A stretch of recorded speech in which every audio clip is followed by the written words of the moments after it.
अस्सलाम वालेकुम दोस्तों, आज मैं आपके साथ शेयर कर रही हूँ पॉपकॉर्न चिकन की रेसिपी जो कि बिल्कुल रेस्टोरेंट स्टाइल बनती है और आप इजीली प्रिपेयर कर सकते हैं। बहुत ही आपकी सॉफ्ट और जूसी चिकन जो है वो घर पे ही रेडी हो जाएगी। इसको बनाने के लिए मैं आपको स्टेप बाय स्टेप प्रोसेस बताती चलूँ।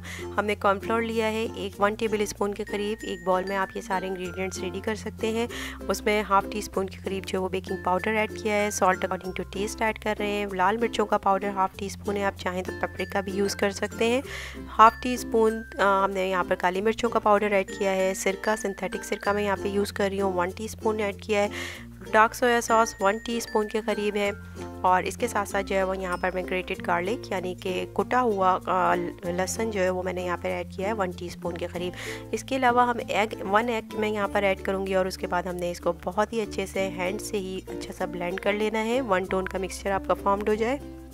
और उसके बाद हमने यहाँ पर बोनलेस चिकन ले लेनी है और उसको जो है वो इसके अंदर ऐड कर देना है। मैंने यहाँ पे उतना ही बैटर रेडी किया है जितनी मेरे चिकन जो है वो यहाँ पे प्रिपेयर करूँगी। यहाँ पे मैंने तमाम चिकन को अच्छे से इस बैटर के अंदर डिप कर देना है, कोट कर देना है और उसको तकरीबन 45 मिनट्स के लिए छोड़ देना है। अगर आप चाहें तो ज़्यादा टाइम के लिए भी छोड़ सकते हैं।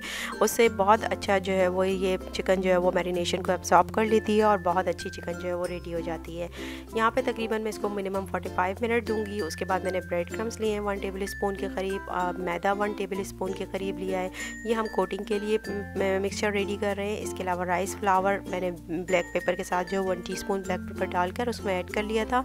सॉल्ट हम अकॉर्डिंग टू टेस्ट ऐड कर रहे हैं और इसके साथ मैंने थोड़ा सा और हाफ़ टी स्पून के करीब इसमें काली मिर्चों का पाउडर ऐड किया है। अब हम इन तमाम मिक्सचर को अच्छे से स्पून से जो है वो मिक्सअप कर देंगे और उसके बाद अपनी तमाम चिकन को 1 बाय 1 इस मिक्सचर के अंदर जो है वो अच्छे से कोट कर लेंगे। बहुत इंपॉर्टेंट स्टेप है यहाँ पर कि आपकी जितनी अच्छी चिकन कोट हुई हुई होगी उतना अच्छा उसका टेक्सचर बनेगा। यहाँ पर मैंने तकरीबन तमाम चिकन को कर लिया है। इसको 10 मिनट रेस्ट दिया है कोट करने के बाद और उसके बाद मैंने इसको फ्राई कर लिया है। इसको आपने डीप फ्राई करना है और इनिशियली आपने जो अपना टेम्परेचर है इसका वो हाई टू मीडियम फ्लेम की तरफ जो है वो इसको मैनेज करना है। यहाँ पर हमारी तमाम चिकन जो है वो रेडी हो गई है। आप देख सकते हैं कि इसमें अच्छा सा गोल्डन ब्राउन कलर आ गया है। इनिशियली हमने हाई टेम्परेचर रखा था ताकि चिकन के ऊपर अच्छा सा कोट आ जाए।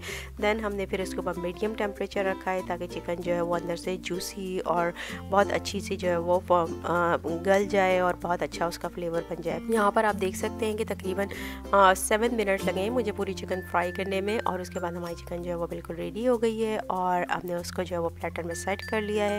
बहुत ही मज़ेदार और बहुत ही जूसी चिकन जो है ये बनती है और इसका फ्लेवर जो होता है वो बिल्कुल रेस्टोरेंट स्टाइल होता है जो कि आप फास्ट फूड चेन पे लेते हैं। यहाँ पर मैंने एक चिकन को कट कर दिया है। आप देख सकते हैं कि कितनी जूसी इसका टेक्सचर है फ्रॉम इनसाइड और यहाँ पर हमारी चिकन जो है वो बिल्कुल रेडी है। Thank you so much for watching. If you like my recipe then please hit the like button and subscribe to my channel. Have a very good day. अल्लाह हाफिज़।